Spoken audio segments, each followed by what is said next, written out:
All right, we are back, ladies and gentlemen, at Casa de Emmanuel. And earlier today, I gave you a bit of a history lesson on Syria. Ted Arnaud, who was on the AT&T Newsline here at Casa de Emmanuel, during his time in the Air Force, he was in Turkey, about 45 minutes from the Syrian border, and the city that has been in the headlines a lot, and most of it has been tragic news, Aleppo. We're going to talk now about what also happened earlier today, Afghanistan and on the border of Pakistan. A bomb, one of the most powerful bombs ever, next to a nuclear bomb, was dropped by the United States in that part of the world, is once again trying to make a bold statement as far as how this country is going to handle terrorists. It was supposedly a camp of ISIS, but in the meantime, all of these other things have been happening throughout the day, and one of them is that Syrian President Assad said they had nothing to do with the chemical attack, and if they did have chemical weapons, they wouldn't use them, and they actually stopped that program in 2013. Ted, tell me about Syria, and obviously let's begin with the news today of this bomb in Afghanistan. Well, it's very interesting because this bomb was first really developed to penetrate the Iranian nuclear program that was being developed underground. And it's the most powerful bomb, other than atomic bomb, that is in the Air Force arsenal.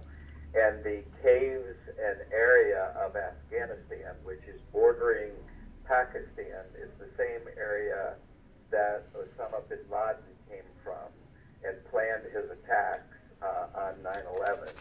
It subsequently became a central point for Al-Qaeda, and ISIS has also moved over and assumed some of the terrorist roles, working in some parts with the Taliban, some parts with regional Pakistani dissidents in furthering the ISIS philosophy.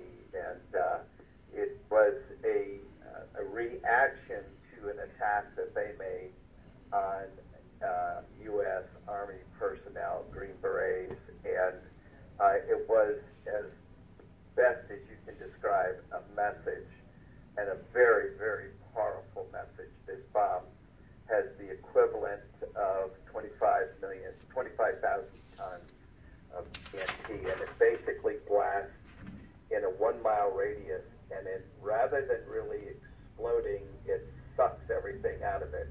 So it basically has the effect of taking any cave or any hidden area that is near this bomb and sucking the air right out of it, so that it is extremely effective. But it was really designed as a weapon to be used in case Iran furthered its nuclear program. And if it sends any messages, certainly it's sending a message to Iran, and certainly a very, very loud message to North Korea that any kind of nuclear programs that they have can be penetrated by the United States Air Force in non-nuclear methods. And North Korea also in the news today because of aerial photos showing a nuclear test site. So very timely as far as what Mr. Arnaud is talking about. Now, let's talk the business that is petroleum. And when you think of a Syrian economy, Ted, you think of petroleum, and you think a lot of petroleum, along with other things such as agriculture, wheat and barley, and also lentils and beef.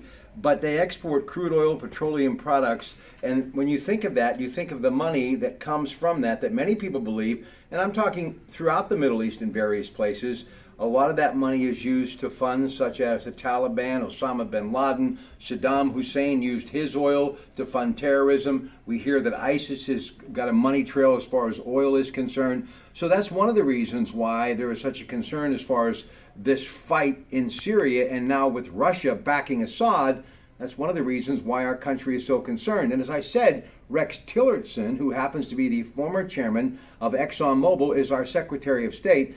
And when you put it all together, I think this is the best chance that we have to finally get to an even playing field, and maybe because of the cash flow from oil, stop this madness, Ted. Well, if anybody, and the old saying goes, if you want to get to the root of evil, follow the money. If anybody knows how to follow the money in the petroleum industry, it's Rex Tillerson.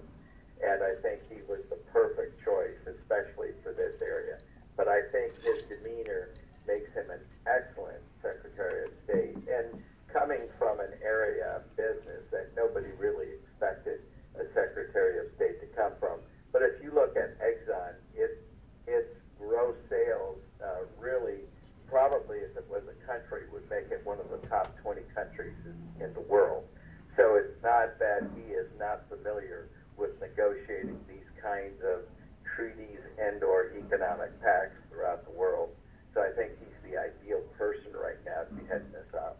Explain to the audience why we're talking commodities and how it can affect world news, and especially the possibility of war.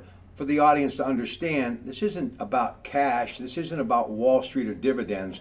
We're talking about humanity and life, and sad to say, people need to understand that the two, well, oil and these stories go hand in hand, Ted.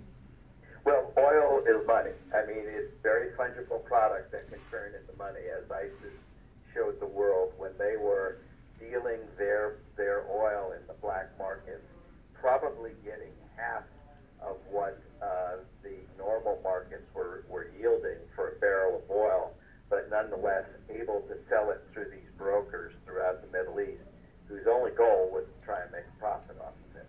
And so if there's a reason that Russia has to also work with us to eradicate ISIS, it's if anything, the stability of the price of oil, because certainly that kind of oil hit the black market, disrupted the price. As we could see, it was $100 a barrel. Right now, it's right around $50 a barrel. So that really had a tremendous effect on the Russian economy and all the economies in the Middle East. But it gives you an idea of the tremendous purchasing power that oil has. And because of pipelines, because of the ability to transport oil across countries, everybody thinks of the Middle East and they think of countries as this huge area. Most of the Middle East, almost all of the Middle East would fit within the United States, probably the eastern half of the United States as far as the economic powers go. So it's a very fungible product. It's very easily transferred into money, and it's the money that makes all of these guys, remember, all of these ISIS warriors are on a salary, and basically they're given the only job that many of them have ever had, and without the money coming from oil, you really wouldn't have an ISIS. Well, let me just say this. Also good news that China has stopped buying coal from North Korea. Thus, it will help our economy, I hope. And also, now more than ever, Ted, energy independence, those who have will get.